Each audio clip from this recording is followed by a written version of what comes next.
Good morning everybody, welcome my YouTube channel আইনি আলোচনা।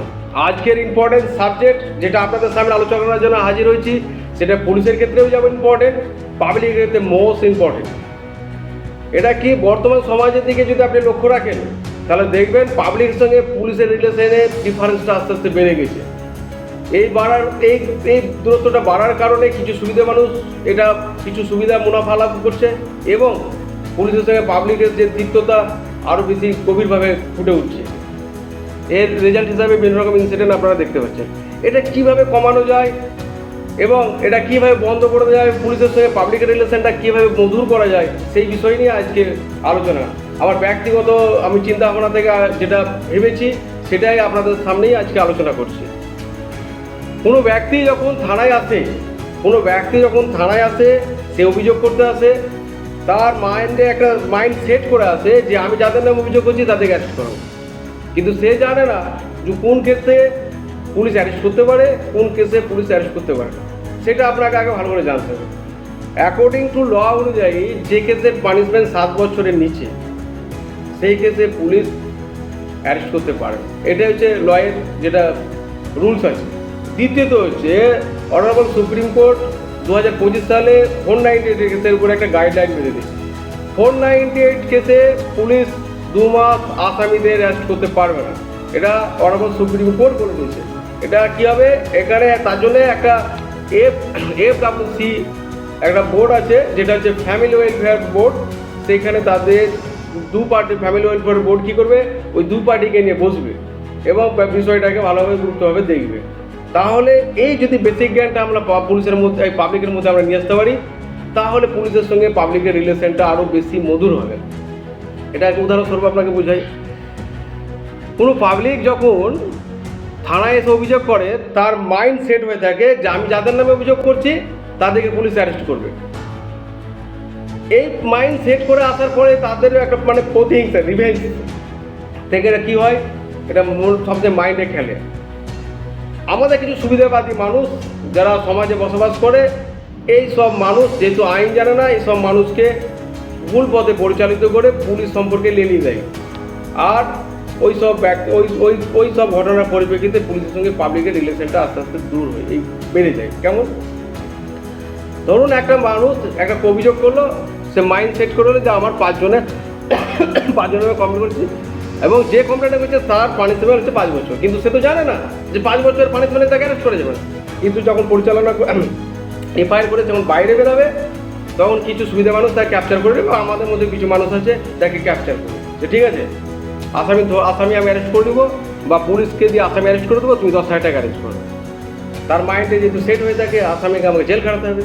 সে যতই দায়িত্ব সীমা নিচে বসবাস করুক, সে খেতে পাক না পাক, সে তখন দরকার হলে ইন্টারেস্টে টাকা নিয়ে তার যে সোনা দানা আছে সব বিক্রি করে ওই 10,000 টাকা অ্যারেঞ্জ করে ওই সুবিধাবাদী মানুষের কাছে পৌঁছে দেয়।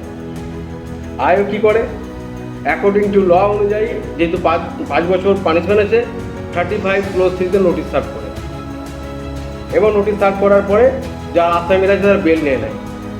তাহলে কি হলো, আমি অ্যারেস্ট করার জন্য 10,000 টাকা নিলাম, বা আমার নাম করে কেউ 10,000 টাকা নিল,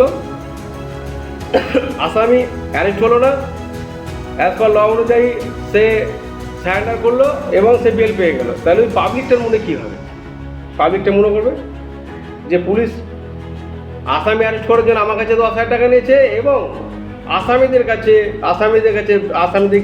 না অ্যারেস্ট করে বা আসামিদেরকে যাতে বেল পেয়ে যায় তার ব্যবস্থা করার জন্য আসামির কাছ থেকে মোটা অঙ্কের টাকা নিয়েছে।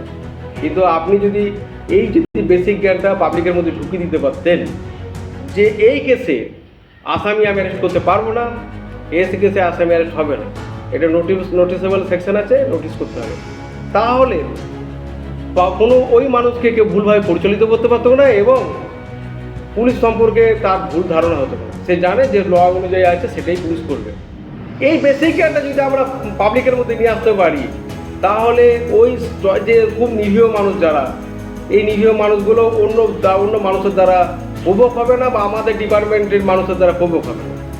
তাহলে সে যদি বুঝেই নেয় যে এই কেসে আসামি অ্যারেস্ট করে যাবে, এই কেসে আসামি অ্যারেস্ট করে যাবে না, তাহলে আপনার সম্পর্কে ভুল আইডিয়া বা আমাদের অ্যাডমিনিস্ট্রেশন সম্পর্কে তার ভুল আইডিয়া কোনো মতেই সৃষ্টি হবে। এটা যদি আমরা করতে পারি, তাহলে পাবলিকের সঙ্গে পুলিশের রিলেশনটা খুব ক্লোজ হবে। আর যতদিন না আমরা পাবলিককে এই ল সম্পর্কে প্রাথমিক বেসিক জ্ঞানটা নিয়ে আসতে হবে, ততদিনই এই ডিফারেন্সটা বেড়ে যাবে। তার জন্য প্রত্যেক মানুষকে বলছি, পুলিশকে ভুল বোঝার আগে আপনি দেখবেন পুলিশ তার ডিউটিটা ঠিক পালন করছে কিনা। যদি ফল্ট থাকে, সে ব্যক্তিগত ফল্টের জন্য কোনো পুলিশের ব্যক্তিগত স্বার্থ চরিতার্থের জন্য পুরো ডিপার্টমেন্টের ওপর ক্ষোভ সৃষ্টি করবেন না। আমাদের হাতে যেমন 5টা আঙুল সমান না, আমাদের অ্যাডমিনিস্ট্রেশনে সবাই কিন্তু সমান না। তার জন্য আমরা হচ্ছি লোকসেবক, আপনাদেরকে সেবা দেওয়াই আমাদের কাজ। তার জন্য আমরা সবসময় আপনাদের পাশে আছি। যদি কেউ ভুলভাবে পরিচালিত করে, আপনি ভালো করে ভেরিফাই করুন। তার জন্য প্রত্যেক জনের কাছে আমি রিকোয়েস্ট করছি, এই ভিডিওটা ভালো করে বিভিন্ন জায়গায় সার্কুলেট করে দেন, তাহলে বুঝতে পারবে মানুষ অনেকভাবে, যারা নিরীহ মানুষ প্রভোগ হচ্ছে তারা প্রভোগ হবে। আবার বলছি, যে ক্ষেত্রে পানিশমেন্ট 7 বছরের কম, সেই ক্ষেত্রে পুলিশ ডাইরেক্ট অ্যারেস্ট করবেন। আপনারা যদি কেউ ভুলভাবে পরিচালিত করে যে অ্যারেস্ট করে দেবো, এখানে খবরদার প্রভোগ হবেন না। আর 498 কেসে অনারেবল সুপ্রিম কোর্ট গাইডলাইন বেঁধে দিয়েছে 2 মাস অ্যারেস্ট করা যাবে না। এই ক্ষেত্রে যদি আপনাকে প্রভোগ করে, আপনি প্রভোগ হবেন।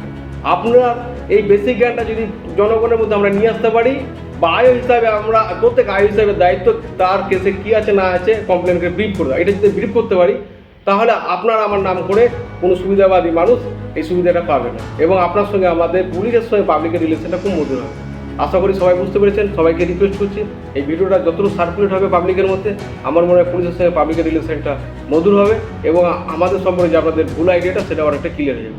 নমস্কার, ভালো থাকবেন, সুস্থ থাকবেন।